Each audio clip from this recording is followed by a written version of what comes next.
Hello students, कैसे हो? उम्मीद करता हूँ बहुत अच्छे होंगे, बहुत बेहतर होंगे, अच्छे से आपकी तैयारी चल रही होगी। दोस्तों, हम बात कर रहे थे चैप्टर नंबर 2 की और आज हम चैप्टर नंबर 2 को ही आगे कंटिन्यू करने वाले हैं। लेकिन मैं आपसे कहना चाहूँगा कि अगर आप चैनल के ऊपर पहली बार हैं तो इस ज्ञान का अड्डा यूट्यूब चैनल को आप सब्सक्राइब कर लीजिए, बेल आइकन को प्रेस कर लीजिए और वीडियो को लाइक कर दीजिए, शेयर कर दीजिए, अच्छा सा कमेंट कर दीजिए और हमारे टेलीग्राम चैनल को भी ज्वाइन कर लीजिए, जिसका लिंक है वो वीडियो के डिस्क्रिप्शन में दिया गया है, जिससे कि आपको जानकारी मिल सके या फिर कोई पीडीएफ वगैरह मिल सके। दोस्तों, आज हम बहुत ही दमदार टॉपिक आज पढ़ने वाले हैं। किसके बारे में? क्रियाविधि के बारे में पढ़ने वाले हैं। यानी कहने का मतलब हमारा जो पाचन तंत्र है वो किस प्रकार से काम करता है उसके बारे में हम चर्चा करेंगे। बहुत इंटरेस्टिंग टॉपिक होने वाला है। बस आप वीडियो के अंत तक बने रहिए, लास्ट तक वीडियो देखिए और जो भी बातें मैं करवाता हूँ आपको उन बातों का आप नोट्स बना लीजिए, फिर देखना आपको इंटरेस्ट आएगा पढ़ने में। बहुत मज़ा आने वाला है आपको, आपकी तैयारी बहुत ज़बरदस्त होने वाली है, बहुत अच्छी होने वाली है, मैं ये आपसे दावा करता हूँ। बस आप अच्छे से देख लिया करें, जितने भी वीडियो हमारे आते हैं उन वीडियो को शेयर कर दिया करें और अच्छे से उनका नोट्स बना लिया करें, जैसे कि आपकी तैयारी अच्छी हो जाए। चलिए शुरू करते हैं आज का टॉपिक। और आज हम बात करने वाले हैं पाचन तंत्र की क्रियाविधि के बारे में। पाचन तंत्र की क्रियाविधि, पाचन तंत्र की क्रियाविधि, पाचन तंत्र की क्रियाविधि के बारे में चर्चा करने वाले हैं। टॉपिक इंटरेस्टिंग है, बहुत इंटरेस्टिंग टॉपिक है, ध्यान रखना। क्वेश्चन आपसे ये भी पूछ सकता है कि मानव शरीर में पाचन किस प्रकार से होता है। क्वेश्चन आपसे ये भी पूछ सकता है, जरूरी नहीं है कि आपको ये देगा, इसमें अथवा में भी दे सकता है, अथवा। दूसरा क्वेश्चन किस प्रकार से आ सकता है, मानव शरीर में भोजन का पाचन किस प्रकार से होता है। इस प्रकार से आपसे क्वेश्चन दे सकता है।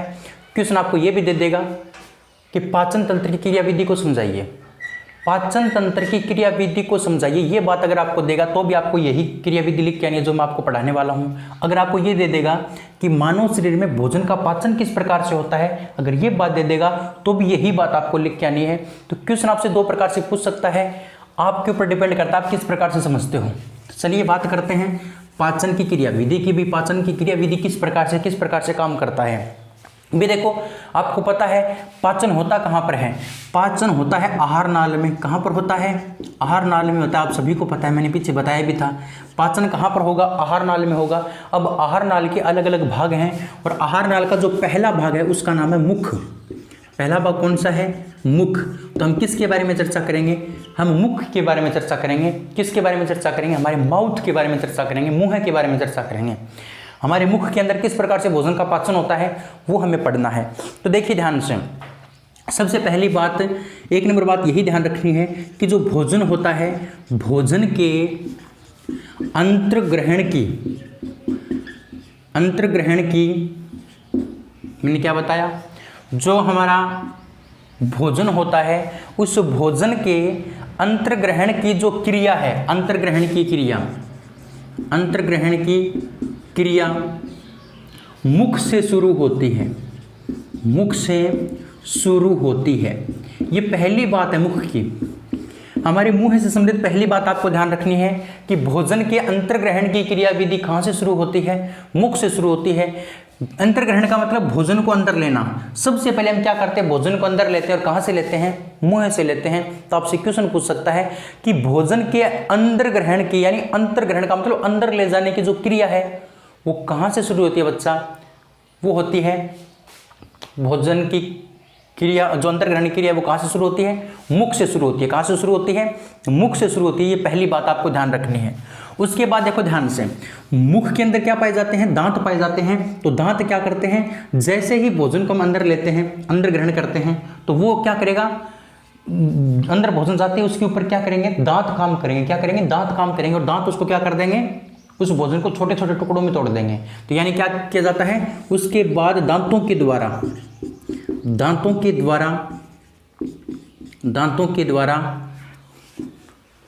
भोजन को चबाया जाता है। भोजन को चबाया जाता है। ठीक है, बहुत अच्छी बात, आपको पता भी है। भाई सबसे पहले हम भोजन को क्या करेंगे, अंतर्ग्रहण करेंगे, यानी मुख के द्वारा अंदर लेके जाएंगे भोजन को। जैसे मुख में जाएगा भोजन, उसके बाद दांत अपना काम शुरू कर देंगे और दांत उस भोजन को क्या कर देंगे, चबा देंगे। क्या कर देंगे, चबा देंगे। जैसे ही भोजन पूरा चब जाएगा, पूरा भोजन चबा लिया जाएगा, फिर उसके ऊपर काम कौन करेगा, लार ग्रंथि काम करेगी। कौन काम करेगी, लार ग्रंथि काम करेगी।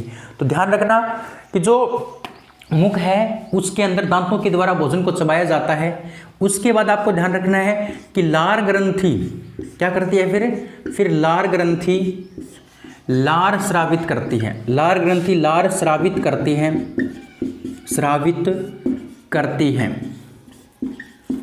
है। जो चबाए हुए भोजन को जो चबाए हुए भोजन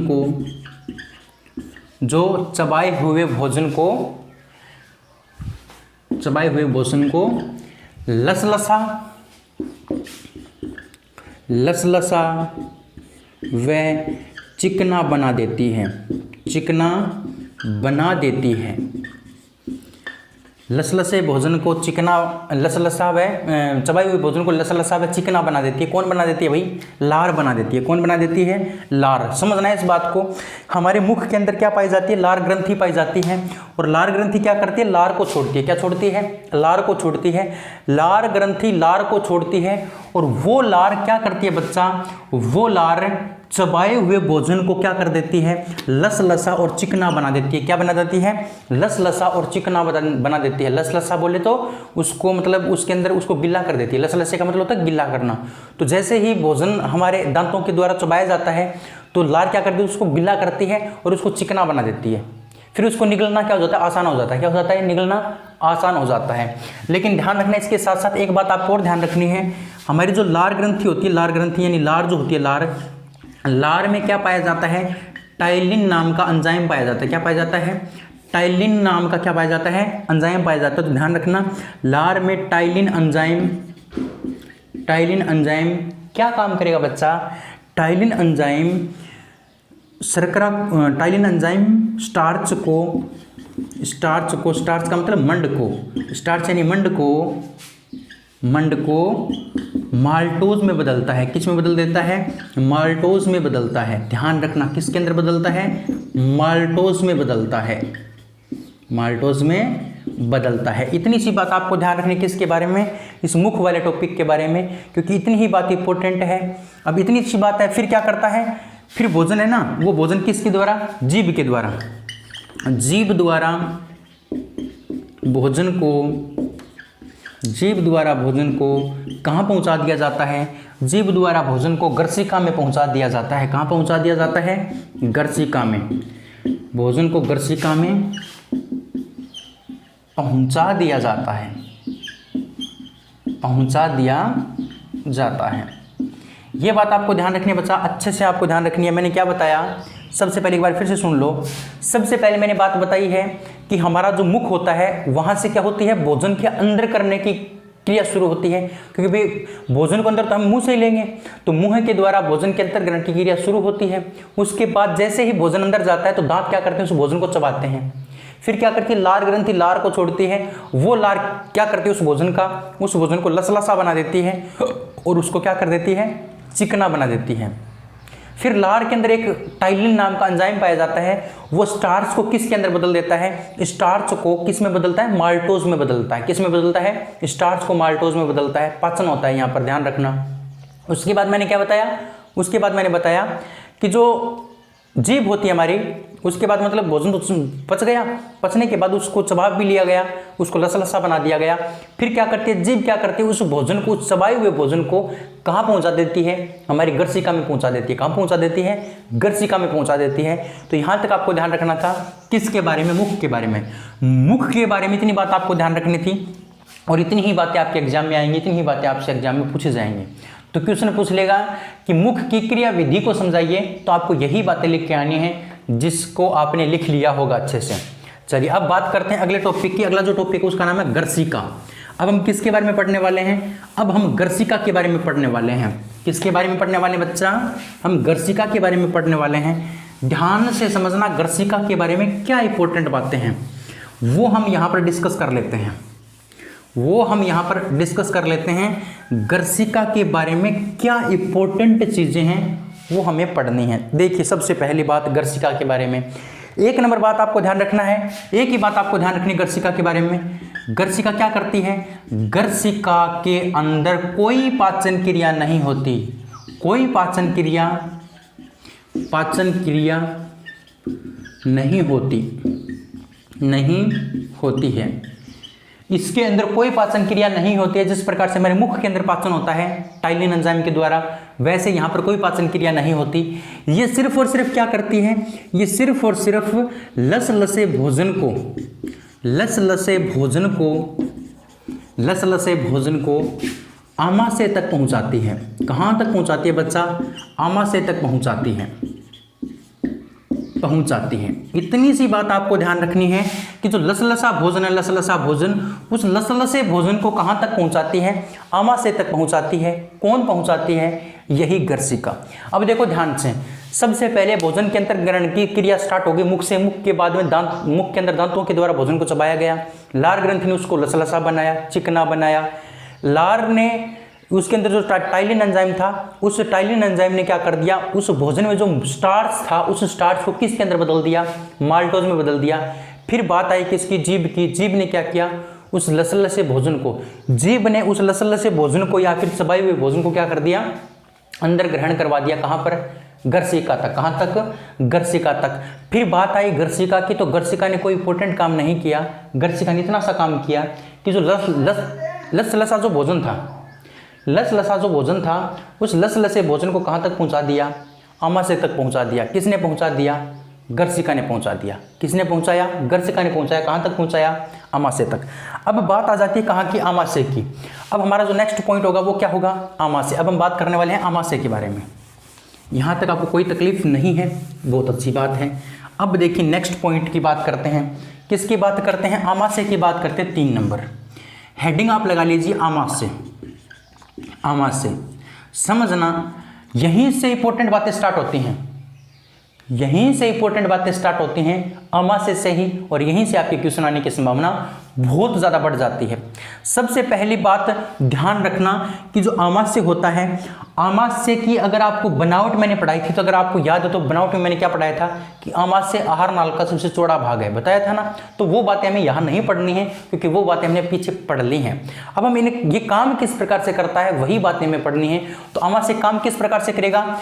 आमाशय के अंदर एक ग्रंथि पाई जाती है, उस ग्रंथि के बारे में चर्चा करते हैं। देखिए ध्यान से, आमाशय की जो भित्ति है, आंतरिक भित्ति, कौन सी भित्ति? आंतरिक भित्ति। समझना इस बात को, मैं एक एक बात आपको समझा दूंगा, टेंशन मत लो। मैंने क्या बताया? आमाशय की आंतरिक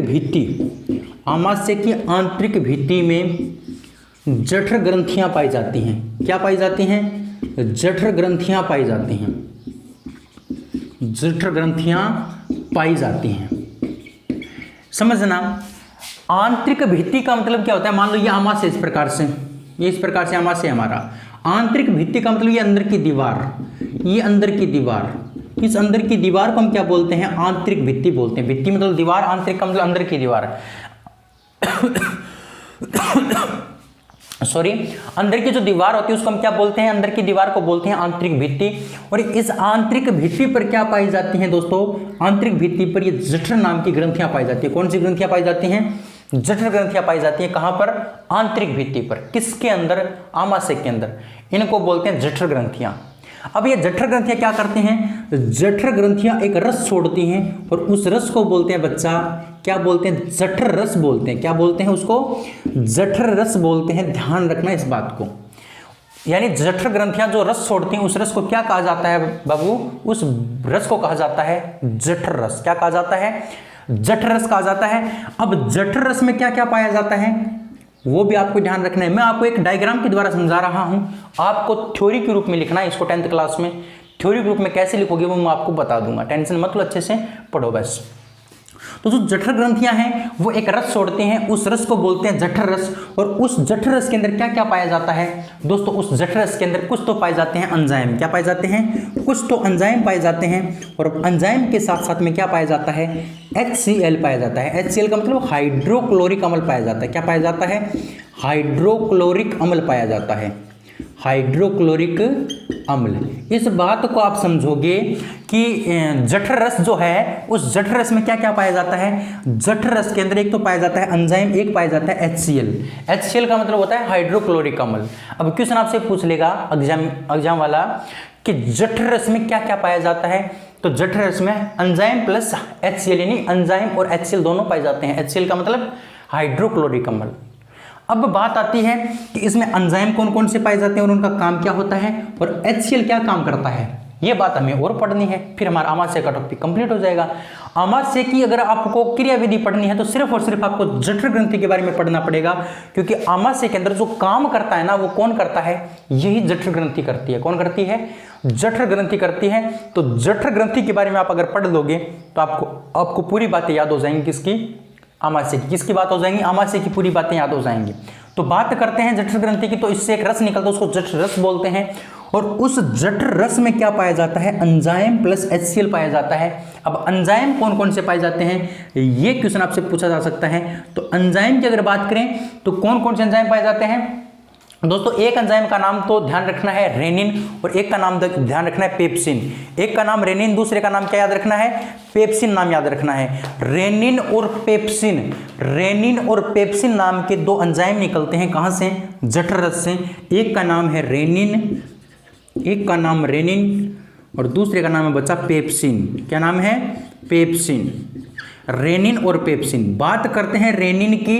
रेनिन क्या काम करता है, तो दोस्तों जो रेनिन होता है, रेनिन वो क्या काम करेगा, वो केसिन को पेरा केसिन में बदलेगा। केसिन प्रोटीन को, केसिन प्रोटीन को, केसिन प्रोटीन को पेरा केसिन में बदलता है। किस में बदलता है, पेरा केसिन में बदलता है, बदलता है। समझना इस बात को, मैंने क्या बताया। ये जो केसिन है ना, केसिन ये कहाँ पाई जाती है, ये दूध में पाई जाती है। कहाँ पाई जाती है, दूध में। एक प्रोटीन का नाम है बच्चा, जो प्रोटीन होती है ना, प्रोटीन वो कई प्रकार की होती है। प्रोटीन कई प्रकार की होती है और उसी प्रोटीन में एक केसिन नाम की प्रोटीन होती है। किस नाम की प्रोटीन होती है, केसिन नाम की प्रोटीन होती है। और इस केसिन प्रोटीन का पाचन कौन करता है बच्चा, रेनिन करता है। जब हम दूध पीते हैं तो दूध का पाचन हमारे आमाशय में होता है, और किस एंजाइम के द्वारा होता है, इसी रेनिन एंजाइम के द्वारा होता है। किसके द्वारा, रेनिन एंजाइम के द्वारा। ध्यान रखना, रेनिन एंजाइम केसिन को पेरा केसिन में बदलता है। किस में बदलता है, केसिन प्रोटीन को पेरा केसिन में बदलता है। क्वेश्चन आपसे पूछा जा सकता है 1 नंबर का कि आमाशय में पाया जाने वाला रेनिन एंजाइम किसका पाचन करता है, तो आपका उत्तर क्या होना चाहिए, केसिन प्रोटीन का पाचन करता है। और यह केसिन को किस में बदलता है, पेरा केसिन में बदलता है। चलिए, बहुत अच्छी बात, जबरदस्त। अब बात करते हैं दूसरे एंजाइम की। दूसरा एंजाइम क्या है, पेप्सिन। दूसरा एंजाइम का नाम है पेप्सिन। ये पेप्सिन क्या करता है, पेप्सिन भी पाचन करता है, लेकिन ये पाचन करता किसका है दोस्तों, ये किसको करता है, ये पेप्सिन को पेप्टाइड में बदलता है। किसको, पेप्सिन नाम की प्रोटीन को, पेप्सिन प्रोटीन को, पेप्सिन प्रोटीन को पेप्टाइड, पेप्टाइड में बदलता है, पेप्टाइड में बदलता है। इस बात को आप ध्यान रखोगे कि जो पेप्सिन है, पेप्सिन वो क्या करता है, वो पेप्सिन प्रोटीन को पेप्टाइड में बदलता है। किसको किस में बदलता है बच्चा, पेप्सिन प्रोटीन को पेप्टाइड में बदलता है। पेप्सिन प्रोटीन को किस में बदलता है, पेप्टाइड में बदलता है। और रेनिन जो एंजाइम है वो क्या करता है, वो केसिन प्रोटीन को पेरा केसिन में बदलता है। ये दो बातें आपको अच्छे से ध्यान रखनी है बाबू, दोनों की दोनों बातें आपके लिए इंपॉर्टेंट हैं, दोनों की दोनों बातें आपके लिए इंपॉर्टेंट हैं, आपके लिए बहुत जरूरी हैं ये बातें। आप इसका स्क्रीनशॉट ले सकते हो, इसको लिख सकते हो, क्योंकि मैंने क्या बताया, मैंने ये बताया कि जो आमाशय होता है उसकी आंतरिक दीवार पर जठर ग्रंथियां पाई जाती हैं, और वो जठर ग्रंथियां क्या करती हैं, एक रस छोड़ती हैं, उस रस को बोलते हैं जठर रस। और जठर रस में एंजाइम और HCl पाया जाता है, और एंजाइम दो पाए जाते हैं, रेनिन और पेप्सिन। इनके बारे में मैंने आपको बता दिया। अब बात करते हैं HCl के बारे में। HCl का क्या कार्य है, हमारे शरीर में HCl का क्या काम है, ये हमें पढ़ना है। HCl हमारे शरीर में क्या काम करता है, ये हमें पढ़ना है।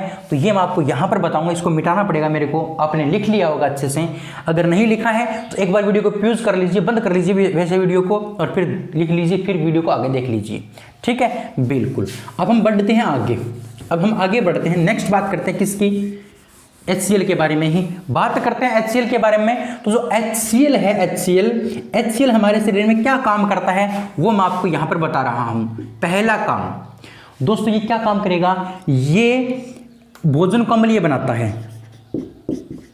भोजन को अम्लीय बनाता है, भोजन को अम्लीय बनाता है। यानी भोजन पीछे से जो आएगा ना, पीछे से भोजन आएगा, उस भोजन को क्या करेगा, अम्लीय माध्यम प्रदान करेगा, अम्लीय बनाएगा, उसको क्या बनाएगा, अम्लीय बनाएगा। भोजन हमारे बाहर से आया, कहीं से आया, मुंह से आया, मतलब आमाशय के पास, तो उस भोजन को अम्लीय बनाने का काम किसका होता है, उस भोजन को अम्लीय बनाने का काम उस भोजन को अम्लीय बनाने का काम इसी HCl का होता है, इसी HCl का होता है, ध्यान रखना। इसके साथ साथ दोस्तों ये जो HCl होता है ये क्या काम करता है, ये भोजन को जीवाणु रहित भी बनाता है, भोजन को जीवाणु रहित भी बनाता है, जीवाणु रहित भी बनाता है, भोजन को जीवाणु रहित भी बनाता है। कहने का मतलब भोजन के अंदर जो जीवाणु होते हैं उन जीवाणुओं को क्या करता है, नष्ट करता है, कीटाणुओं को मारता है। क्या करता है, कीटाणुओं को मारता है। ध्यान रखना भाई अच्छे से, भोजन को जीवाणु रहित बनाना किसका काम होता है, HCl का काम होता है। तीसरा काम भी इंपॉर्टेंट है, ध्यान रखना। तीसरा काम क्या है, तीसरा काम है निष्क्रिय एंजाइमों को सक्रिय बनाना, निष्क्रिय एंजाइमों को सक्रिय बनाना, निष्क्रिय एंजाइमों को सक्रिय बनाना, है ना, ये बात आपको ध्यान रखनी है। निष्क्रिय एंजाइमों को सक्रिय बनाना, भोजन को अम्लीय बनाने का काम भी किसका होता है, HCl का होता है। भोजन को जीवाणु रहित बनाने का काम भी किसका होता है, HCl का होता है। और निष्क्रिय एंजाइमों को सक्रिय बनाने का काम भी किसका होता है, इसी HCl का होता है, इसी HCl का होता है। उसके साथ साथ एक बात आपको और ध्यान रखनी है, भोजन को गलाने में भी सहायता करता है, भोजन को गलाने में भी सहायता करता है, गलाने में भी सहायता करता है, सहायता करता है। कौन करता है बच्चा, HCl करता है। किसको गलाता है, भोजन को गलाता है। किसको गलाता है बच्चा, भोजन को गलाता है, ध्यान रखना। तो ये 4 काम था, ये थे इंपॉर्टेंट किसके बारे में, HCl के बारे में, जो आपको ध्यान रखने थे। आप इसका स्क्रीनशॉट ले लीजिए, फिर हम आगे बढ़ते हैं। बिल्कुल आपने इसका स्क्रीनशॉट ले लिया होगा बहुत ज़बरदस्त तरीके से। चलिए, तो ये बात किसकी हो गई, ये बात हो गई दोस्तों किसकी, हमारे आमाशय की बात हो गई। किसकी बात हो गई, आमाशय की बात हो गई। अब हम अगले पॉइंट की बात करते हैं। अगला जो टॉपिक आता है वो आता है छोटी आंत का। किसका आता है, छोटी आंत का। अब हम बात करने वाले हैं किसके बारे में, छोटी आंत के बारे में। किसके बारे में करेंगे, छोटी आंत के बारे में चर्चा करेंगे। चलिए बात करते हैं छोटी आंत की। छोटी आंत समझना, इस बात को, बहुत इंपॉर्टेंट बात मैं आपको बताऊंगा छोटी आंत के बारे में। अब हम बात करते हैं छोटी आंत की क्रियाविधि की। छोटी आंत, छोटी आंत, ये क्या नंबर पॉइंट है, 4 नंबर पॉइंट है। 4 नंबर पॉइंट की बात करते हैं छोटी आंत की। समझना छोटी आंत, वैसे मैंने छोटी आंत की आपको वो पढ़ाई थी, बनावट पढ़ाई थी, उसमें बताया था कि जो छोटी आंत होता है वो मानव पाचन तंत्र का सबसे लंबा भाग होता है। मानव पाचन तंत्र का सबसे लंबा भाग छोटी आंत ही होता है। ये बात मैंने बताई थी बच्चा, आपको याद भी होगी। लेकिन यहाँ पर हम ये नहीं पढ़ेंगे कि छोटा कौन होता है, बड़ा कौन होता है। हम यहाँ पर ये पढ़ने वाले हैं कि ये काम कैसे करता है। तो छोटी आंत की अगर बात करते हैं तो छोटी आंत में प्रोटीन, वसा व कार्बोहाइड्रेट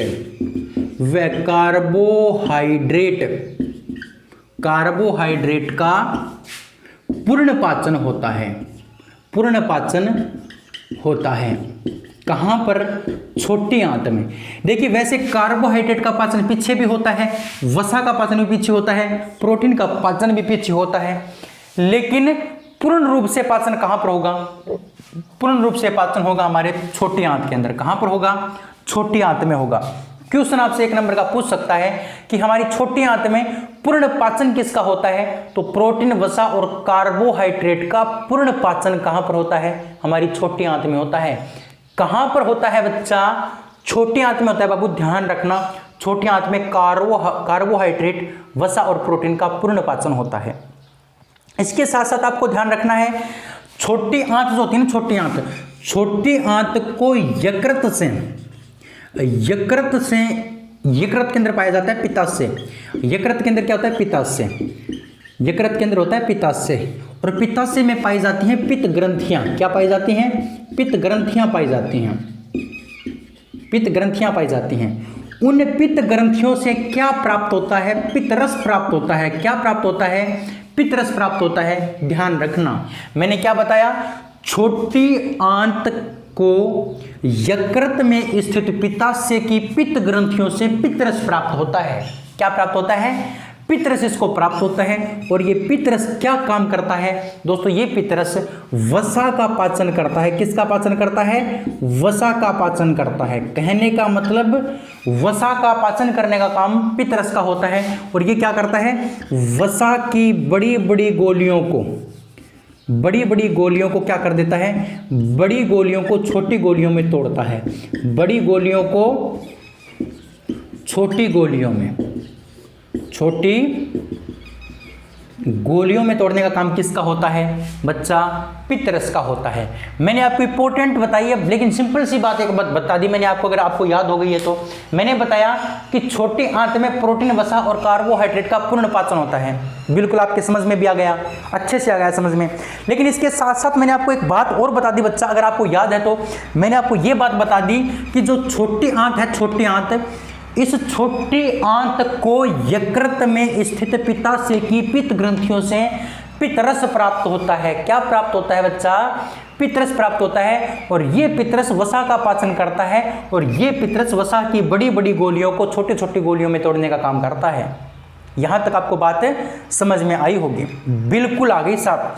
इसके साथ साथ ये पित्तरस क्या काम करता है? ये पित्तरस भोजन को क्षारीय भी बनाता है। भोजन को क्या करता है?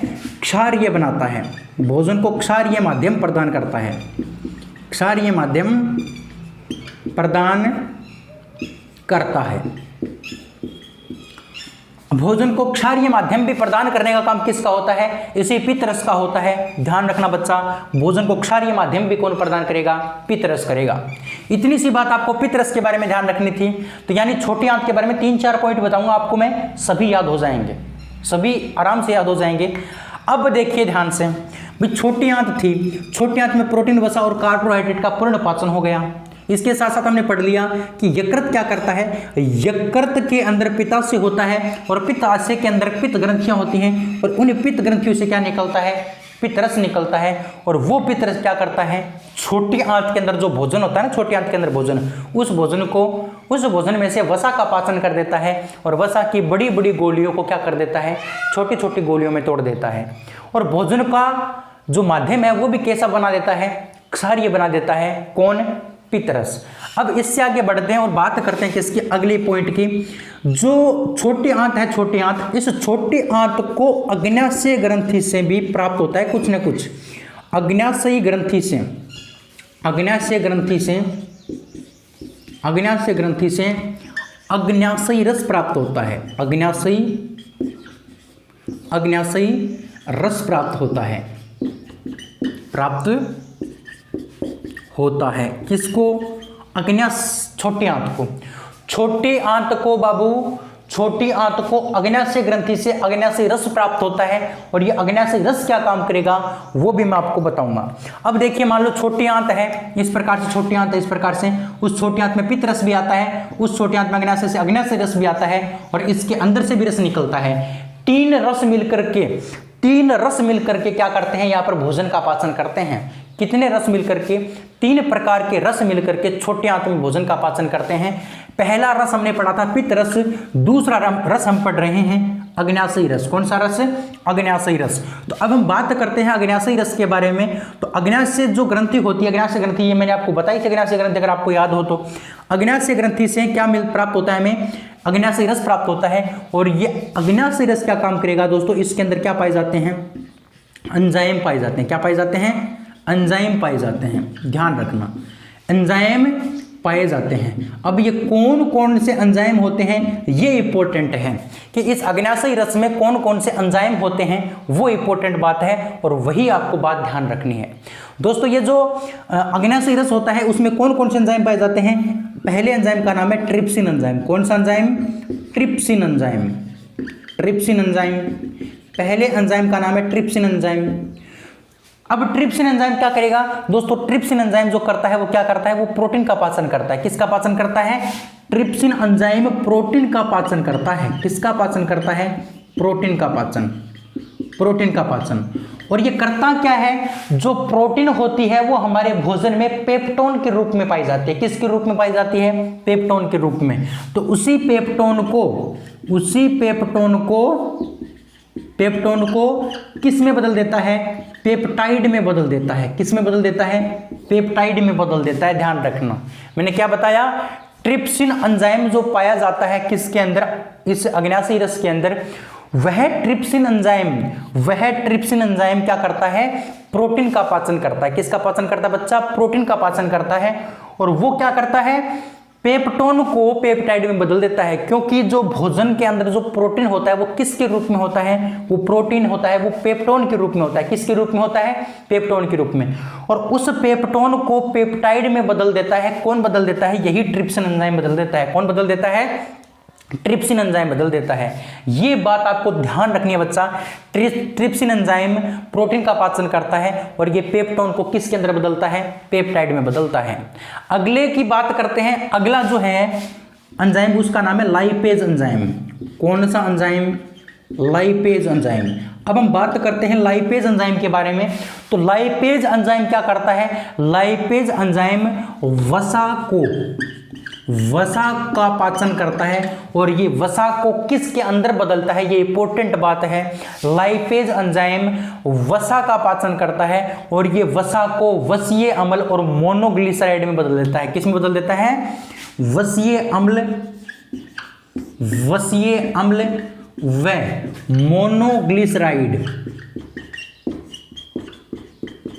मोनोग्लिसराइड में बदल देता है। कौन? यही लाइपेज एंजाइम। कौन सा enzyme? Lipase enzyme. Lipase enzyme वसा को वसीय अम्ल और मोनोग्लिसराइड में बदल देता है। ध्यान रखना, क्वेश्चन आपसे एक एक नंबर का पूछ सकता है कि लाइपेज एंजाइम किसका पाचन करता है? तो वसा का पाचन करता है। यह वसा को किसके अंदर बदलता है? तो यह वसीय अम्ल व मोनोग्लिसराइड में बदलता है। किसको? वसा को। यह बात आपको याद हो जाएगी, बिल्कुल हो जाएगी सर। अब बात करते हैं एक और है, उसका नाम मैं आपको यहां पर बता रहा हूं। यहां पर 3 नंबर जो है ना, 3 नंबर, उसका नाम मैं आपको यहां पर बता रहा हूं। उसका नाम है एमाइलेज। क्या नाम है? एमाइलेज। एमाइलेज नाम का भी एक एंजाइम होता है। और ये एमाइलेज नाम का एंजाइम क्या करता है दोस्तों? ये स्टार्च को माल्टोज में बदलता है। किसको किस में बदलता है? ये स्टार्च को माल्टोज में बदलता है। स्टार्च को किस में बदलता है? माल्टोज में बदलता है। यानी ये जो अमाइलेज है ये स्टार्च का पाचन करता है, लाइपेज वसा का पाचन करता है, ट्रिप्सिन किसका पाचन करता है? प्रोटीन का पाचन करता है। ये ट्रिप्सिन तो पेप्टोन को पेप्टाइड में बदलता है, लाइपेज वसा को वसीय अम्ल और मोनोग्लिसराइड में बदलता है, और अमाइलेज क्या करता है? स्टार्च को किस में बदलता है? माल्टोज में बदलता है। कौन बदलता है? माल्टोज में बदलता है स्टार्च को। कौन? एमाइलेज। कौन बदलता है? एमाइलेज बदलता है। तो यहां तक आपको बात समझ में आई होगी कि जो छोटी आंत होता है, छोटी आंत के अंदर प्रोटीन, वसा और कार्बोहाइड्रेट का पूर्ण पाचन होता है। और जो छोटी आंत होती है उसको यकृत से क्या प्राप्त होता है? पित्त रस प्राप्त होता है। और अग्न्याशयी ग्रंथि से क्या प्राप्त होता है? अग्न्याशयी रस प्राप्त होता है।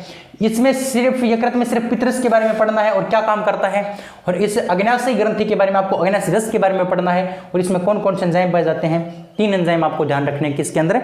अग्न्याशयी रस के अंदर। तो इसका आपने स्क्रीनशॉट ले लिया होगा, इनको लिख लिया होगा। अब हम बात करते हैं इससे आगे। इंपॉर्टेंट बात मैं आपको और बताने वाला हूं। चलिए ध्यान से समझिए। ऐसे ही मैं आपको पूरी साइंस पढ़ाऊंगा। अगर आपको पसंद आती तो वीडियो को लाइक जरूर करें, अपने दोस्तों को भी जोड़ लें इस क्लास के ऊपर, जिससे कि वो भी अच्छे से पढ़ सकें, है ना। अपने दोस्तों को जोड़ लें अच्छे से और वो भी इसका फायदा उठा सकें। और एक कमेंट कर दिया करो अगर आपको अच्छा लगता है तो। अगर आपको अच्छा लगता है तो कमेंट कर दिया करो, जिससे कि हमें पता चले कि भाई हाँ आपको अच्छा लगता है और आप अच्छे से यहाँ से तैयारी कर रहे हो, है ना। एक कमेंट कर दिया करो, यस लिख दिया करो, यस, जिससे कि मेरे को पता चले आपको समझ में भी आ रहा है और आपको इंटरेस्ट भी आ रहा है।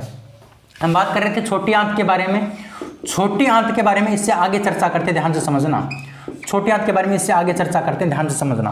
देखो भाई, अब बात करते हैं किसकी, अब बात करते हैं इस छोटी आंत के अगले भाग की बात करते हैं। तो छोटी आंत की अगर आगे बात करते हैं तो आपको ध्यान रखना है कि छोटी आंत को, एक तो यकृत की बात हमने कर ली, एक हमने अग्न्याशयी ग्रंथि की बात कर ली, अग्न्याशयी ग्रंथि की। अब आपको क्या ध्यान रखना है, छोटी आंत जो होती है ना, छोटी आंत की भित्ति में भी क्या पाई जाती हैं, ग्रंथियां पाई जाती हैं।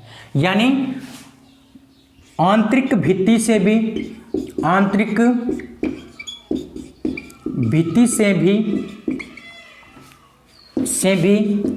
छोटी आंत को आंतरीय रस प्राप्त होता है। कौन सा रस प्राप्त होता है, आंतरीय रस प्राप्त होता है, आंतरीय रस प्राप्त होता है। ध्यान रखना बच्चा, मैंने क्या बताया, जो आंतरिक भित्ति होती है किसकी, इस छोटी आंत की, छोटी आंत की जो अंदर की भित्ति होती है, ये मान लो छोटी आंत इस प्रकार से, और छोटी आंत की जो अंदर की भित्ति है, इस भित्ति के ऊपर भी क्या पाई जाती हैं, ग्रंथि पाई जाती हैं। और उन ग्रंथियों को क्या बोलते हैं, आंतरिक भित्ति से भी छोटी आंत को आंतरिक रस प्राप्त होता है, क्योंकि ये जो ग्रंथियां पाई जाती हैं, इन ग्रंथियों को बोलते हैं आंतरिक ग्रंथि। क्या बोलते हैं, आंतरिक ग्रंथि बोलते हैं। और आंतरिक ग्रंथि क्या छोड़ती हैं, आंतरिक ग्रंथि आंतरिक रस छोड़ती हैं। क्या छोड़ती हैं, आंतरिक रस छोड़ती हैं, ध्यान रखना, आंतरिक ग्रंथि आंतरिक रस। अब बात आती है इससे आगे, ये जो आंतरिक रस होता है, ये आंतरिक रस, इस आंतरिक रस के अंदर कौन कौन से एंजाइम पाए जाते हैं, कौन कौन से एंजाइम पाए जाते हैं, उनकी चर्चा करते हैं। तो ध्यान रखना, आंतरिक भित्ति से छोटी आंत की जो आंतरिक भित्ति होती है, उस आंतरिक भित्ति से छोटी आंत को क्या प्राप्त होता है, आंतरिक रस प्राप्त होता है। और उस आंतरिक रस में कौन कौन से एंजाइम होते हैं, इसके अंदर क्या पाए जाते हैं, इसके अंदर एंजाइम पाए जाते हैं। क्या पाए जाते हैं, एंजाइम पाए जाते हैं। और ये एंजाइम कौन कौन से होते हैं, उनकी चर्चा करते हैं। कौन कौन से एंजाइम होते हैं, उनकी चर्चा करते हैं। पहले एंजाइम के बारे में चर्चा करते हैं। पहले एंजाइम का नाम है लाइपेज। क्या नाम है, लाइपेज। ध्यान रखना, क्या नाम है, लाइपेज। अब ये लाइपेज क्या करेगा, लाइपेज के बारे में हमने पीछे भी पढ़ा था। तो उसने क्या किया था, वसा का पाचन किया था। लेकिन यहाँ पर शेष बची वसा का पाचन कौन करेगा, शेष बची वसा का पाचन यही लाइपेज करेगा। क्योंकि एक बार वसा का पाचन पीछे हो चुका है, किसके द्वारा, लाइपेज के द्वारा, है ना। पिछला जो लाइपेज आया था अग्न्याशय ग्रंथि में, उस लाइपेज के द्वारा वसा का पाचन हो चुका है। लेकिन ये लाइपेज क्या करेगा, थोड़ी बहुत अगर वसा बच जाती है, उस वसा का पाचन कौन करता है, यही लाइपेज करता है। उसके बाद 2 नंबर जो है ना, उसका नाम है पेप्टाइडेज। क्या नाम है, पेप्टाइडेज। पेप्टाइडेज। तो पेप्टाइडेज क्या करता है, पेप्टाइडेज जो पेप्टाइड था ना, जो पेप्टाइड बना था, पेप्टोन को पेप्टाइड में बदला था। किसने बदला था, ट्रिप्सिन ने बदला था। तो उसी पेप्टाइड को किस में बदल देती है, उसी पेप्टाइड को किसके अंदर बदलता है, उसी पेप्टाइड को एमिनो अम्ल में बदलता है। किस में बदलता है बच्चा, एमिनो अम्ल में बदलता है। कौन बदलता है, एमिनो अम्ल में बदलता है। यही पेप्टाइडेज नाम का एंजाइम, यही पेप्टाइडेज नाम का एंजाइम पेप्टाइड को एमिनो अम्ल में बदलने का काम करता है। ध्यान रखना, जो कहाँ पे पाया जाता है, आंतरिक ग्रंथि में पाया जाता है। अगले की बात करते हैं 3 नंबर की। 3 नंबर आपको मैं एक साथ बता देता हूँ, 3 4। एक याद रखना आपको, माल्टेज। क्या नाम याद रखना है, माल्टेज। एक याद रखना है सुक्रेज, दूसरा है सुक्रेज, है ना, और तीसरा है लेक्टेज। ये 3 मैं आपको एक साथ बताता हूँ, तीनों मैं आपको एक साथ बताता हूँ। ये क्या करते हैं, माल्टेज, सुक्रेज और लेक्टेज, ये आप क्या काम करते हैं। माल्टेज तो क्या करता है, माल्टेज तो माल्टोज को, सुक्रेज सुक्रोज को, किसको, सुक्रोज को, और लेक्टेज किसको, लेक्टोज को किस में बदल देते हैं, ग्लूकोज में बदल देते हैं। किस में बदल देते हैं, ग्लूकोज में क्या कर देते हैं, परिवर्तित कर देते हैं। तो ध्यान रखना, माल्टेज माल्टोज को, सुक्रेज सुक्रोज को, लेक्टेज लेक्टोज को किस में बदलते हैं, ग्लूकोज में बदलते हैं। ये बात आपको ध्यान रखनी थी, किसके बारे में, इस आंतरीय रस के बारे में, आंतरीय रस के बारे में। आंतरीय रस में भी कुछ एंजाइम पाए जाते हैं, जो हमने पढ़ लिया। लाइपेज एंजाइम शेष बची वसा का पाचन करता है। पेप्टाइडेज एंजाइम जो होता है, पेप्टाइडेज एंजाइम, वो पेप्टाइड को एमिनो अम्ल में बदलता है। और जो माल्टेज सुक्रेज और जो लेक्टेज होता है, वो क्या करता है, माल्टोज सुक्रोज लेक्टोज को किस में बदलता है, ग्लूकोज में बदलता है। बच्चा ध्यान रखना अच्छे से, ये बात आपको ध्यान रख सकते हो आप, पता नहीं मेरे को, लेकिन मैंने आपको लिखवा दिया। आप इसको लिख जरूर सकते हो। चलिए फिर हम आगे बात करते हैं नेक्स्ट छोटी आंत के बारे में, कुछ इंपॉर्टेंट बातें और करते हैं जो आपकी काम की चीज़ें हैं, जो आपको इंपॉर्टेंट तरीके से याद भी रखनी है। देखिए अब बात करते हैं छोटी आंत की। अब जो छोटी आंत होता है ना, छोटी आंत की जो भित्ति होती है, आंतरिक भित्ति, उस भित्ति के ऊपर, उस भित्ति पर, आंतरिक भित्ति पर क्या पाए जाते हैं? अंगुली के समान यानी अंगुली नुमा उभार पाए जाते हैं। अंगुली नुमा उभार पाए जाते हैं और उस अंगुली नुमा उभार को हम क्या बोलते हैं? उसको बोलते हैं दीर्घरोम। क्या बोलते हैं? दीर्घरोम बोलते हैं। और दीर्घरोम का दूसरा नाम है बिलाई। क्या बोलते हैं उसको? बिलाई बोलते हैं। ध्यान रखना बच्चा, मैंने क्या बताया कि जो छोटी आंत होती है, छोटी आंत, उस छोटी आंत की आंतरिक भित्ति पर इस प्रकार के अंगुली की नुमा क्या पाए जाते हैं? उभार पाए जाते हैं। और उन उभार को हम क्या बोलते हैं? उन उभार को बोलते हैं दीर्घरोम। क्या बोलते हैं? दीर्घरोम या फिर बिलाई बोलते हैं। और दोस्तों इन दीर्घरोम या फिर बिलाई को क्या लगी होती हैं? रक्त की कोशिकाएं लगी होती हैं। किसकी कोशिकाएं लगी होती हैं? रक्त की कोशिकाएं लगी होती हैं। और ये रक्त की कोशिकाएं क्या करती हैं? ये पचित भोजन को क्या करती हैं? पचित भोजन का अवशोषण करती हैं। क्या करती हैं? पचित भोजन का अवशोषण करती हैं। पचित भोजन का अवशोषण यानी जो भोजन पच जाता है उस भोजन का अवशोषण कौन कर लेती हैं? यही रक्त कोशिकाएं कर लेती हैं और पूरे शरीर में पहुंचा देती हैं। तो मैंने क्या बताया, हमारी जो ग्रंथि होती है, ये छोटी आंत होती है, छोटी आंत की जो अंदर की जो भित्ति होती है उसके ऊपर अंगुली के आकार के क्या पाए जाते हैं? उभार पाए जाते हैं, जिसको हम क्या बोलते हैं? दीर्घरोम या फिर बिलाई बोलते हैं। और इन दीर्घरोमों पर क्या पाया जाता है? रक्त कोशिकाएं पाई जाती हैं। और इन रक्त कोशिकाएं क्या करेंगी? ये पचित भोजन का क्या करेंगी? अवशोषण करेंगी। क्या करेंगी? पचित भोजन का अवशोषण करेंगे। अब पीछे जो अपचित भोजन बचता है, अपचित भोजन भी, पचा हुआ भोजन तो कौन लेके गया है? ये रक्त कोशिकाएं लेके गई हैं। लेकिन जो पीछे अपचित भोजन बचा है, अपचित भोजन, उस अपचित भोजन को कहाँ भेज दिया जाता है? बड़ी आंत में भेज दिया जाता है। कहाँ भेज दिया जाता है? बड़ी आंत में भेज दिया जाता है। अब बड़ी आंत जो है ना, बड़ी आंत वो क्या करती है? बड़ी आंत, यहां तक आपको बात समझ में आई होगी कि जो अपचित भोजन है वो कहां चला जाता है? बड़ी आंत में चला जाता है। अब हम बात करने वाले हैं किसके बारे में? बड़ी आंत के बारे में। तो बड़ी आंत के बारे में चर्चा करते हैं। ये आपका पॉइंट हो जाएगा 5 नंबर पॉइंट। कौन सा पॉइंट हो जाएगा? 5 नंबर पॉइंट। तो बड़ी आंत के बारे में आपको क्या ध्यान रखना है? बड़ी आंत क्या करेगी? इस अपचित भोजन में से, बड़ी आंत इस अपचित भोजन में से सिर्फ और सिर्फ क्या करती है? पानी का अवशोषण करती है। किसका अवशोषण करती है? पानी का अवशोषण करती है। पानी का अवशोषण करती है। और पानी का अवशोषण उस अपचित भोजन में से कर लेती है और उस अपचित भोजन को किस में बदल देती है? मल में बदल देती है। किस में बदल देती है? मल में बदल देती है। किस में? मल में। और यही मल मलाशय के द्वारा क्या हो जाता है? शरीर से बाहर चला जाता है। यही मल मलाशय के द्वारा कहाँ चला जाता है? शरीर से बाहर चला जाता है। कहाँ चला जाता है? शरीर से बाहर चला जाता है। इतनी सी बात आपको ध्यान रखनी थी क्रिया विधि के बारे में। छोटी आंत के बारे में मैंने आपको 4 बातें बताई हैं। सबसे इंपॉर्टेंट पॉइंट यही है छोटी आंत का। अगर आपको क्रिया विधि पूछेगा तो या तो आमाशय की पूछेगा या आपको छोटी आंत की पूछेगा, या फिर पूरी क्रिया विधि पूछेगा। तो पूरी क्रिया विधि पूछे तो आपको सारी बातें लिख के आनी है। अगर आपको एक किसी टॉपिक की बात पूछे तो आपको उसी टॉपिक के बारे में लिख के आना है। ध्यान रखना आपको अच्छे से। तो छोटी आंत के बारे में आपको समझ में आया होगा। 4 बातें ध्यान रखनी थी जो आपको समझ में आ गई होंगी। अगर आपको वीडियो पसंद आ रहा है तो वीडियो को लाइक कर दीजिए, शेयर अपने दोस्तों तक कर दीजिए, अपने दोस्तों के व्हाट्सएप तक पहुंचा दीजिए इस वीडियो को। और एक कमेंट कर दिया अगर आपको समझ में आता है कि नहीं आता। एक कमेंट जरूर किया करें, नीचे कमेंट करना आपको आता होगा, एक कमेंट लिख दिया करें, बिल्कुल सर आता है, नहीं आता, कुछ लिख दिया करें जिससे कि हमें पता चले आपका कि भाई आप पढ़ते हो अच्छे से। तो आज के इस वीडियो को यहीं विराम देते हैं। अगले वीडियो में फिर मिलेंगे। तब तक के लिए जय हिंद, जय भारत, जय Bhim. Thank you, love you सभी को। Bye bye.